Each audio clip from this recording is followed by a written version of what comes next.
Magandang gabi po. Nandito po tayo sa online prayer. Bago po natin, bago po tayo mag-pray, balikan po natin yung tinuro sa ating mga pastor ngayong linggong ito. Ano po? Bali, ito po yung topic na tinuro sa atin. 7 habits of lukewarm Christian. Number 1 po, tinuro po ni Pastor Marlon, church slowly becomes optional. Number 2 po, spiritual scrolling replaces scriptures. Tinuro po ni number 3 po, comfort is chosen over conviction. Number 4, obedience keeps getting delayed. Number 5, people's opinions matter more than God's voice. Number 6 po, faith gets blended instead of surrender. Number 7 po, Jesus is kept as Savior but not Lord. Amen po. Ang ganda po ng tinuro sa atin ng ating mga pastor. Ano po, talaga pong hinimay-himay po sa atin ng ating mga pastor yung about po sa Revelation chapter 3 verses 14-16. Ano po, na akala po natin okay po tayo bilang Kristiyano, bilang manggagawa ng Panginoon. Pero kung pag-aaralan po natin po yung Revelation chapter 3, 14, 16, ay ang dami po pala nating ma-realize na maaring pagkukulang. Ano po, ito po yung tinuro po ni Pastor Marlon na church slowly becomes optional. Amen po. Sabi nga po sa Revelation chapter 3 verses 14, 16, 15 lang po babasahin ko. Alam ko ang mga ginagawa mo. Alam kong hindi ka malamig ni mainit. Mabuti pa sana kung ikaw ay malamig o mainit. Amen po. Tingnan niyo po, basahin po muli po. Alam po ng Panginoon yung ginagawa natin. Alam po ng Panginoon na nanlalamig na po tayo. Alam po ng Panginoon na maligamgam na po tayo. Amen po. Wala po nalilingid at natatago sa Panginoon.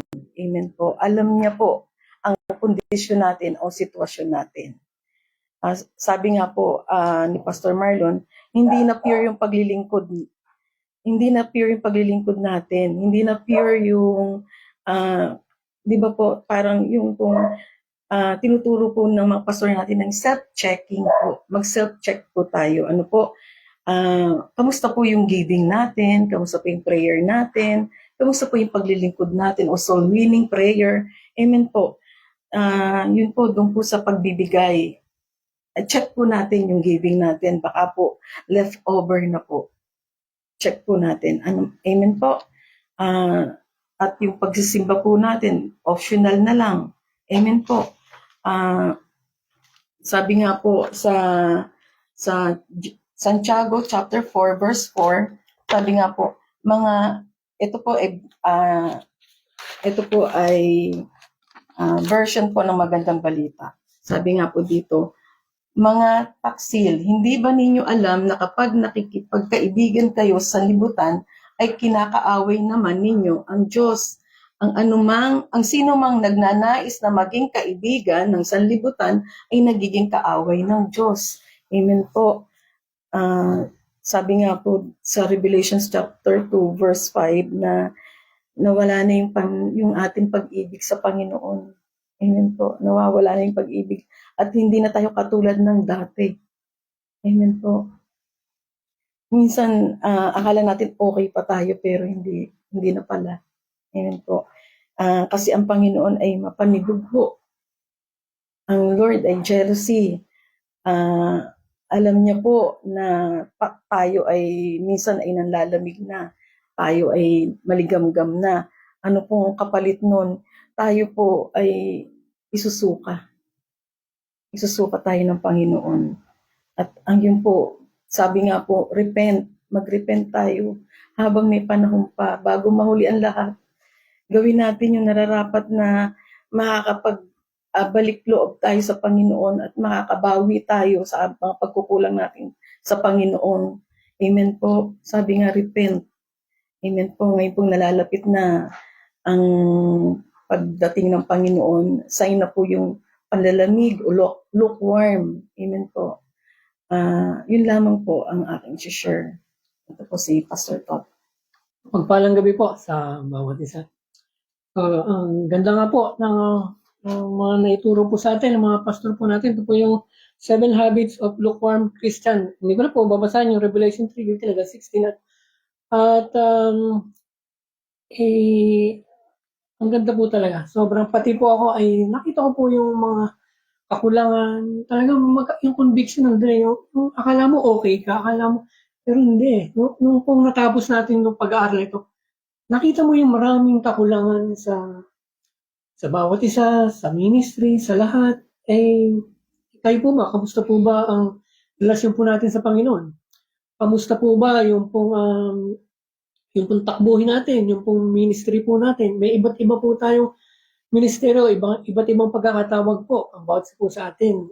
Meron pong tinawag na umayo, meron din po sa pananalangin, meron naman din po sa pagbibigay. Kamusta po tayo? Saan po ba tayo doon? At kamusta po ang ministeryong ipinagkakatiwala po sa atin? At dito po sa ating inaral ay meron lang po akong i-share dito po sa 1 King po, chapter 13. Ito po yung ang title po ito, Sinumpa ang Altar sa Bethel. So meron pong isang propeta, isang lingkod ng Diyos na inutusan po ni Yahweh na pumunta doon sa lugar ng Bethel upang sumpain yung pong altar na yon. At siya po ay may misyon. Dahil sa inutusan, meron siyang misyon na dapat gawin. At noong pong siya ay nandun na, nagawa niya po yung pinapasabi, yung pong mensahe na pinararating po ng Diyos doon po sa hari, doon po sa may altar sa Bethel po. At nung nagawa niya na yung pinapasabi ng Diyos ay yung pong mga pinapasabi ay naganap din mismo noong pong araw na yon. At maging yung hari nga po ay nung tinuro po siya, kung alam naman po natin history, nung tinuro po ng hari yung lingkod ng Diyos, ay tumigas yung kanyang kamay. At hiniling nga po ng hari na ipanalangin siya upang manumbalik yung kanyang kamay. At ipinalangin po siya ng lingkod ng Diyos. At nung siya ay gumaling, ay inanyayahan po ang hari na sa kanyang bahay, inimbitahan, at inanyayahan kumain, uminom. Pero alam niyo po ba yung ito pong lingkod ng Diyos na ito, bukod po sa mission na binigay sa kanya na sumpain yung bidal, may instruction po ang Lord sa kanya. Ang instruction po sa kanya ay huwag kang kakain, huwag kang iinom, huwag kang dadaan doon sa dinaanan mo. Noong una, maglilis ka sa pag-uwi mo. Pero noong po una ay napaglamanan niya dahil mainit pa siya. Andun po yung talagang sabi niya nga po sa hari, kahit pa ibigay niyo yung kalahati ng inyong kayamanan, ay tatanggihan ko po yan. Hindi po ako kakain, iinom sa lugar na ito. Yun po yung bilin sa kanya, instruction po yun ng Diyos sa kanya. At alam niyo po, nung pag-uwi nitong lingkod ng Diyos, sa kanyang paglalakbay sa pag-uwi, ay napagod siya sa kanyang paglalakbay at namahinga. At sa kanyang pagpapahinga ay may pumunta sa kanyang isa pang lingkod din ng Diyos. Alam naman natin istorya, di ba, na dinaya po siya ng lingkod ng Diyos na yan. Sabi, inutusan ako ng anghel na pinapasabi ni Yahweh na ikaw ay sumama sa akin, doon ka muna sa aking tahanan at kumain at uminom. So ito pong lingkod ng Diyos ay naniwala, nakinig po doon sa isang propeta rin. At alam niyo po, nung sumama siya, ay nagpahayag din yung propeta na yun na meron nga pong instruction sa kanya So dahil dun sa ginawa niya, ay napahamak po ito. Siya po ay kinain ng leon, pinatay siya ng leon.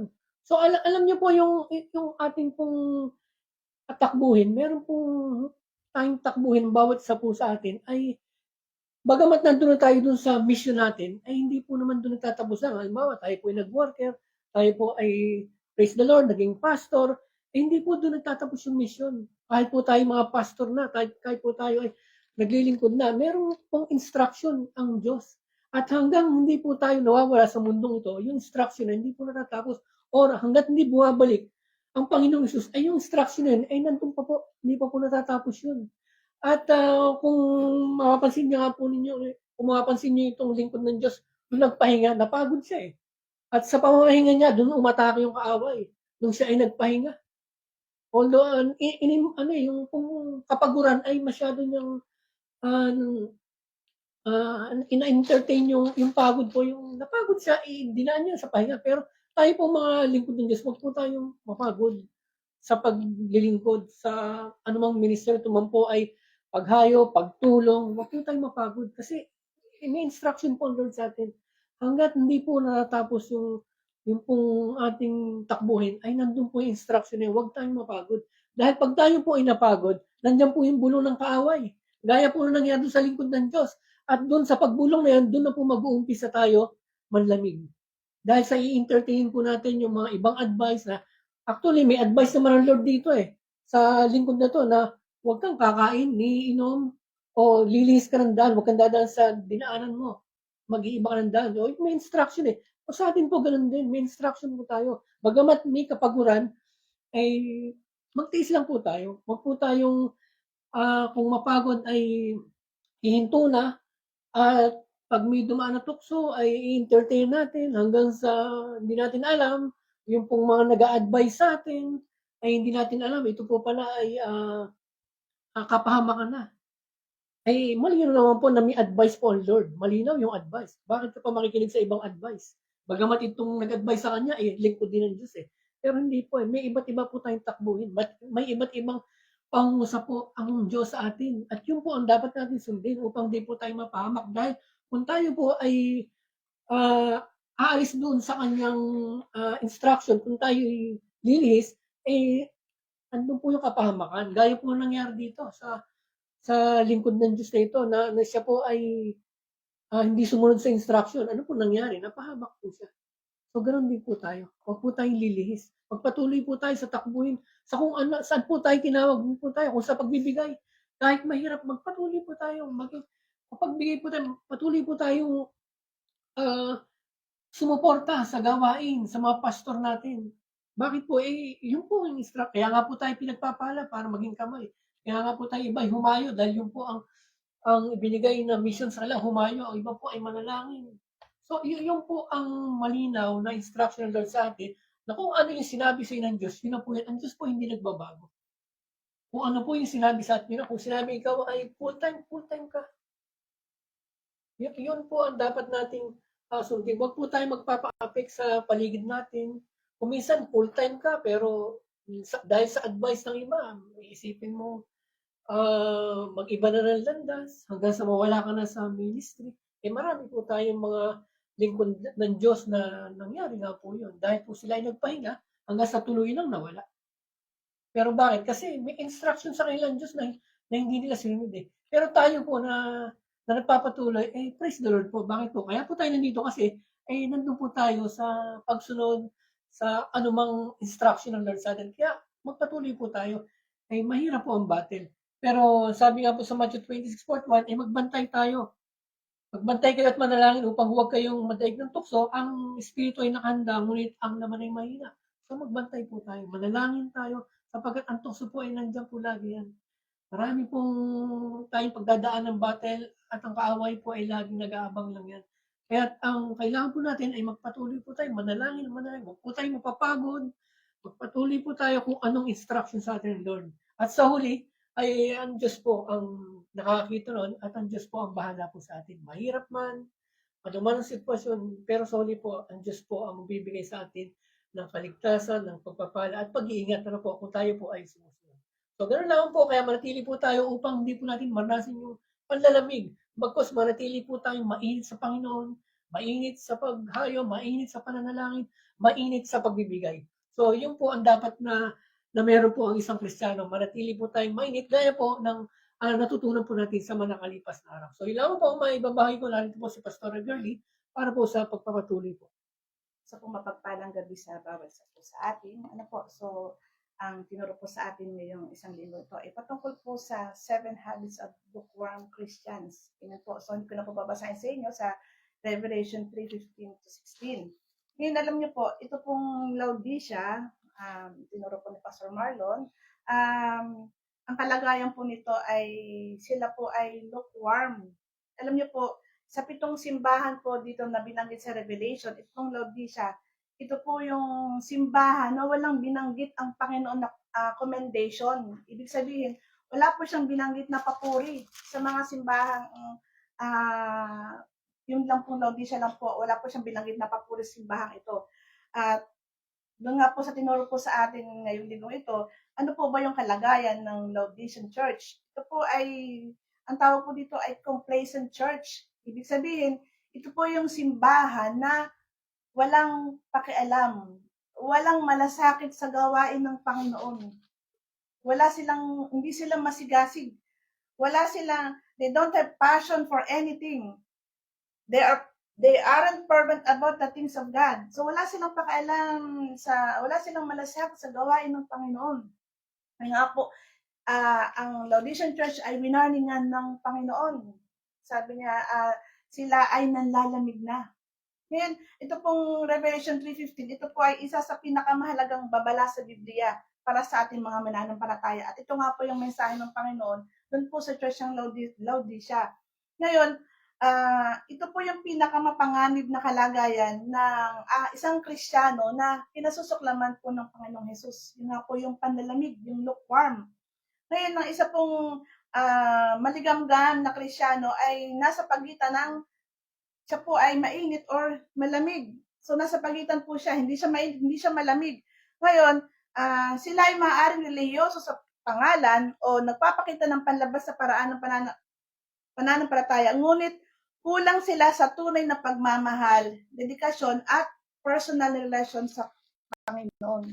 Then, may mga Kristiyano po na sumisimba po sila, may dala po silang Bible, ligtas sila, pero kung hindi po fully surrendered ang buhay na sa Panginoon, makonsider po natin na ito po ay isang lukewarm Christians. Amen po. Ngayon, tulad po ng maligamgam na tubig na hindi makapag-refresh at hindi makapagpagaling, ang maligamgam na pananampalataya ay hindi kapakipakinabang. Nagpapahiwatig ito ng kawalan ng tunay na kompromiso. Sinusubukan nilang pagsabayin ang mundo at ang Diyos na imposibleng gawin. Ito ang dahilan kung bakit sinabi ni Jesus, isusuka kita sa aking bibig. Ngayon, masahin ko po sa inyo sa Matthew 6:24, sabi po doon, walang sino mang makapaglilingkod sa dalawang Panginoon, sapagkat kapapotan niya ang isa at iibigin ang ikalawa, o magiging tapat siya sa isa at hahamakin ng ikalawa. Hindi tayo makapaglilingkod sa Diyos at sa kayamanan. Ngayon, ito po ay paalala sa atin na hindi natin pwedeng pagsabayin ang mundo at ang Diyos. Amen po. Ngayon, ang pagiging maligamgam may isang uri ng kompromiso na naglalagay sa atin isang mapanganib na posisyon sa harapan ng Panginoon. Alam naman po natin ang consequence na kapag po tayo ay isang lukewarm Christians, hindi po tayo pwedeng makapasok sa kaharian ng Panginoon. Amen po. Kaya nga po sa basa po sa atin, pagsikapan po natin na maging mainit sa ating pananampalataya. May sigasig, may pag-ibig, at may buong pagsunod sa kalooban ng Diyos. Ito ang tanging paraan upang maging tunay at epektibo at maging kalugod-lugod po tayo sa ating Panginoon. Amen po. So sa bawat isa po sa atin, nakaranas man po tayo, wala naman po excuse, nakaranas po tayo minsan na tayo po ay nanlalamig. Pero ang sabi nga po doon ay, return your first love to God. Balik po natin yung dating first love po natin sa ating Panginoon. Ngayon, make sure, nang basa po sa atin, tayo po ay namumuhay ng may kabanalan. Hindi po tayo pwedeng mamuhay ng walang kabanalan. At make sure na yung init po sa ating puso, sa ating paglilingkod sa Panginoon ay nandun pa rin po. Hindi po nawawala ang init sa ating paglilingkod. Hindi po tayo pwedeng maging lukewarm. Amen po, yun lang po. Sige po, tayo po ay mag-worship. Kuman lahat ng yaman sa mundo, makamit kuman mangarap at mithi ang puso ko. Kung ako'y malalamig sa'yo at malalayo ng gusto, ay di ko pa rin, may hungkag pa rin ang puso ko. Ikaw ang yamang inaangal, ang pangarap kong sasapat, Panginoon, Panginoong Jesus. Ikaw ang yamang inaangal, pangarap kong sasapat, Panginoon. Panginoong Yesus, higit sa yaman ng mundo, higit sa luha at ginang ito, ikaw ang nais ko, ang aming nais ko, ikaw ang yaman ko, Panginoon.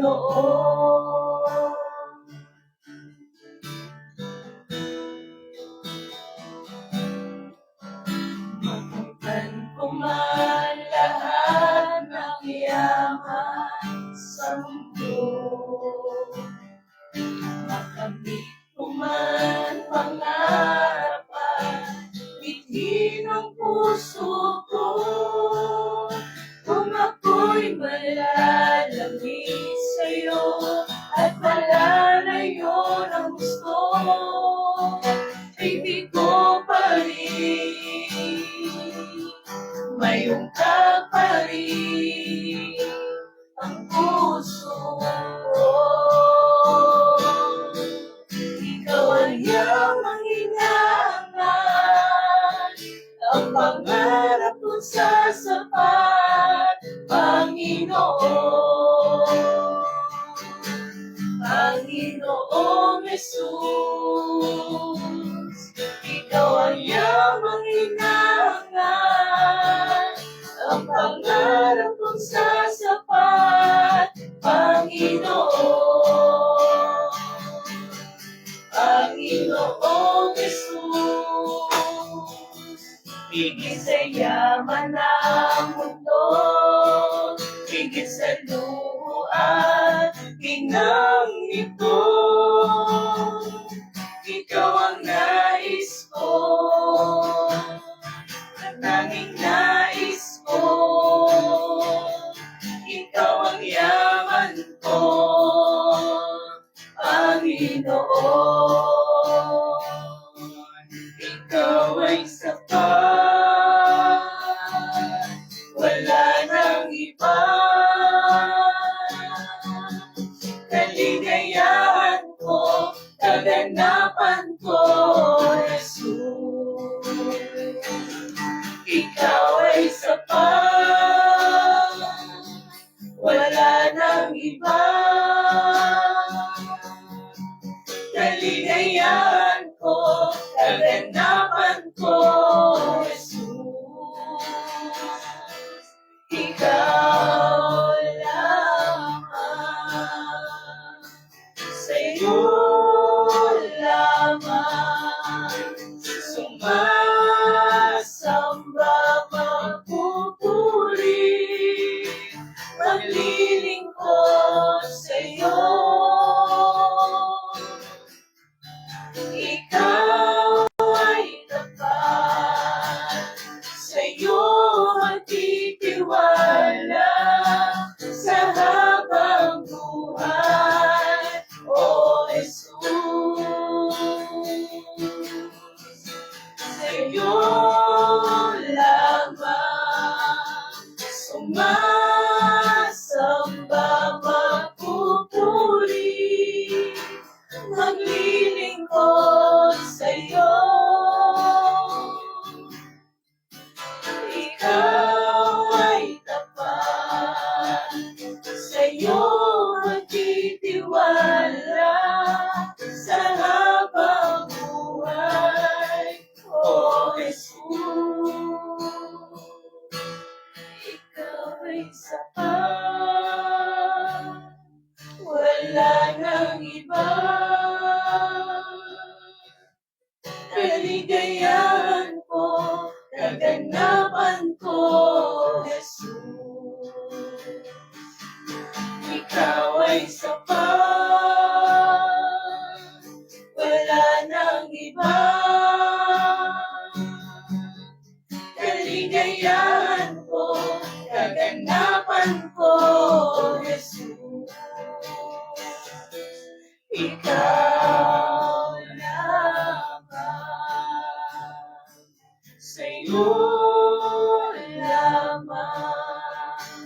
sumasamba,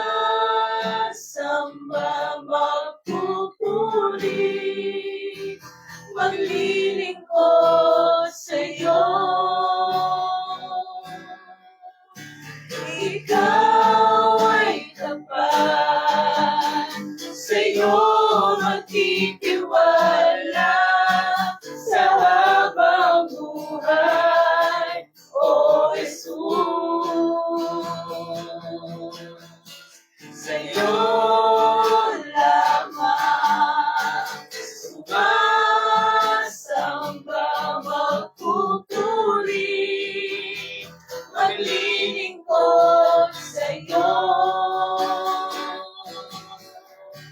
Ikaw ay tapat, sa'yo magtitiwala sa habang buhay, O Jesus.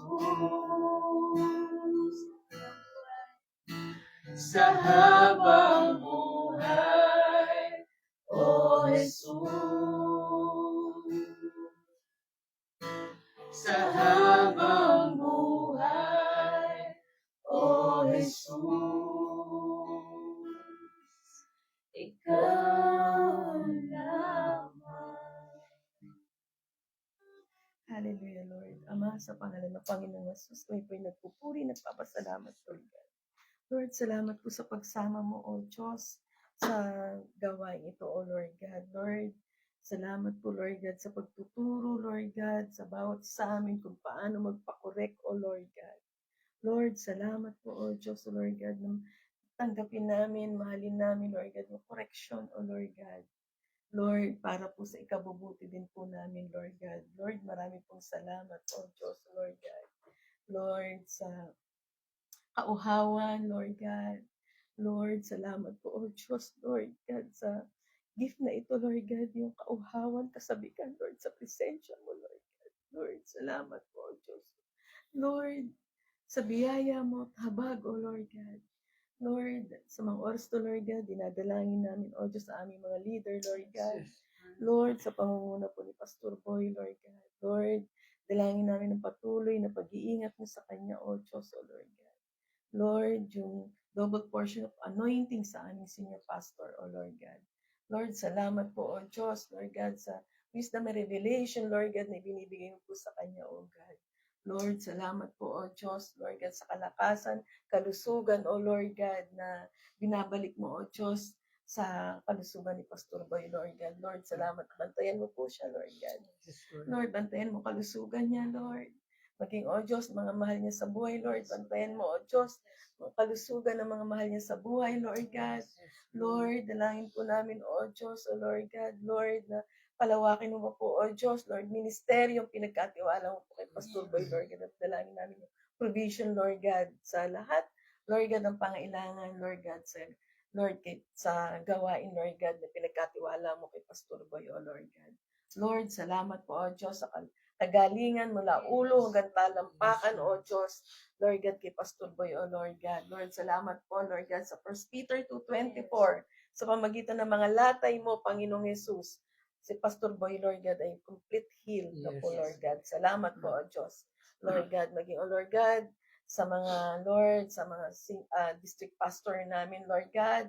Lord, andun din po, Lord God, yung pag-iingat mo po sa bawat isa, Lord God, sa mga pastor, worker po namin, O Lord God. Salamat po, Lord, sa divine protection, Lord God, sa aming mga pastor, Lord God, sa mga workers, O Lord God. Lord, salamat po sa time na nandun sila sa field, Lord God. Andun po yung pag-iingat mo sa kanila, O God.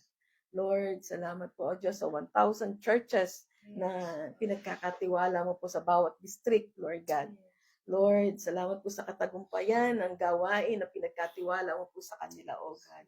Lord, maraming salamat po, O Diyos, Lord God, sa pag-ibig, pagkakaisa, Lord God, at sa pagpapakumbaba ng bawat isa, O Lord God, sa aming mga leader, Lord God.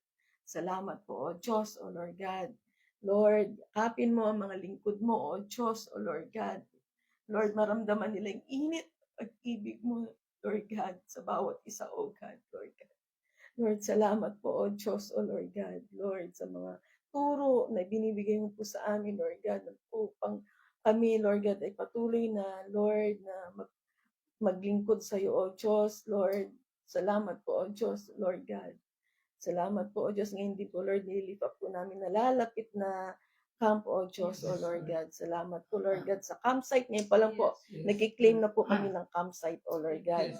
Nagkiklaim na po kami ng victory, Lord God, sa gawain, sa camp, Lord God, nalalapit na summer camp, O Lord God. At sa pangalan ni Jesus, ikaw na Espiritu na humahadlang sa lugar na yan, ng campsite na yan, bitawan mo yan sa pangalan ni Jesus, sa pangalan ni Jesus. Ikaw na espiritu ng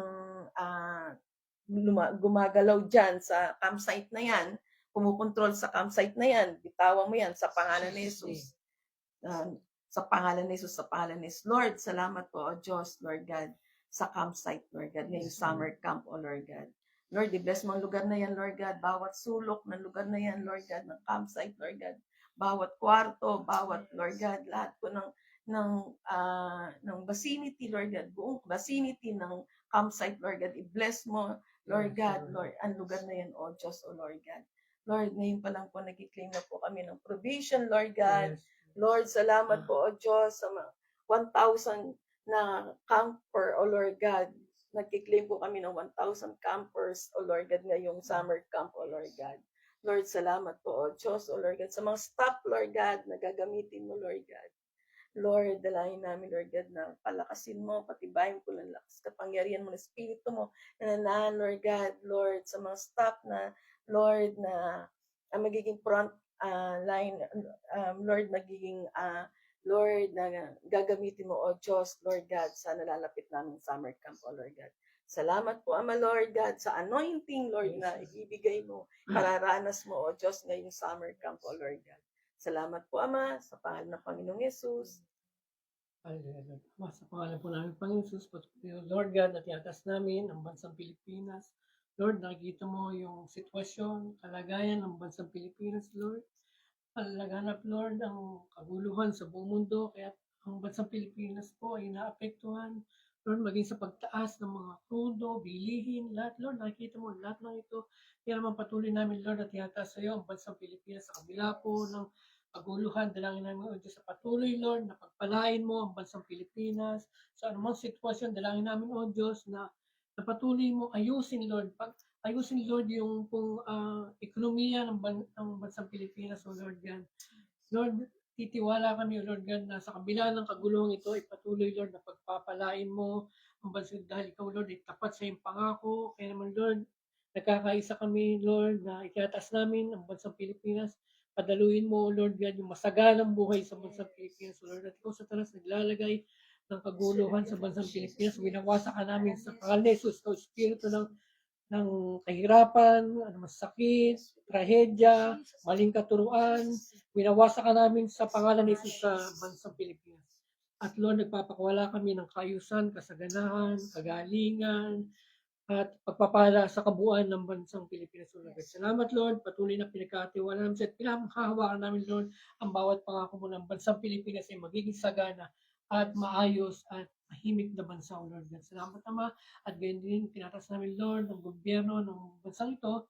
Lord, nakikita mo yung sitwasyon ng gobyerno namin, ng paguluhan, pagkakawatak-watak. Lord, tinatas namin sa iyo ang aming Pangulo sa kabila ng kalagayan ito. Dalangin namin, O Diyos, na guide mo siya, Lord, na magkaroon ng pagkakaisa sa gobyerno, ng kaayusan, maayos, Lord, yung kaguluhan, at anumang kaguluhan sa taras na nilalagay mo sa gobyerno, winawasak namin sa pangalan ni Jesus. O spirit of corruption, hindi ka namin pinahintulutan sa gobyerno ito sa pangalan ni Jesus.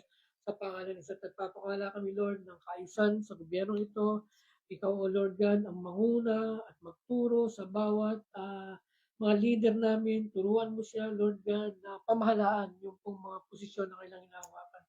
Salamat, Lord. And then din naman, Lord, tiyantas namin yung po aming daily Bible study sa Rema Pills. Patuloy, Lord, na pagpalain mo ang gawain ito. Lord, patuloy na gamitin mo yung mga lingkod mo na maging daluyan ng salita mo at ang bawat salita, Lord, na marinig namin sa mga lingkod mo ito po, Lord, ay matutunan namin, may sabuhay namin, magrema sa puso namin at magamit namin sa bawat araw namin, O Lord God. Pagpalain mo, Lord, ang gawain ito, Lord God. At din naman, Lord, iatas namin, Lord, yung mga pastor workers namin, yung mga pangailangan nila, mga renta, pambayad po sa tubig at kuryente, maging Lord, yung kung sa dating na camping, yung mga pangailangan nila, Lord, ikaw ang nakakaalam ng sitwasyon ng mga worker namin, ng mga pastor namin, Lord, pinagkakatiwala namin sa iyo, yung mga pangailangan nila, at nananalig po kami, Lord, nagpe-faith kami, Lord, na pinaprovide mo na, Lord, maging yung mga renta, tubig sa kuryente, maging yung mga pambayad nila, Lord, sa dating na camping, mga sasakyan. Lord, alam namin, Lord, na ibibigay mo lahat ito dahil ikaw ay tapat sa ipang naman ng aming hilingin.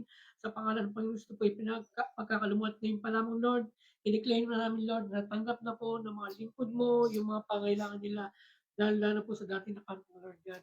Salamat, Lord. Ingatan mo sila, pagpalain, at patuloy, Lord, ng bigyan mo ng kalakasan ng bawat isa na magpatuloy kaming mainit para po sa gawain mo. Salamat po, Ama, sa iyong papulit pagsamba sa pangalan po namin Panginoong Isus. Amen.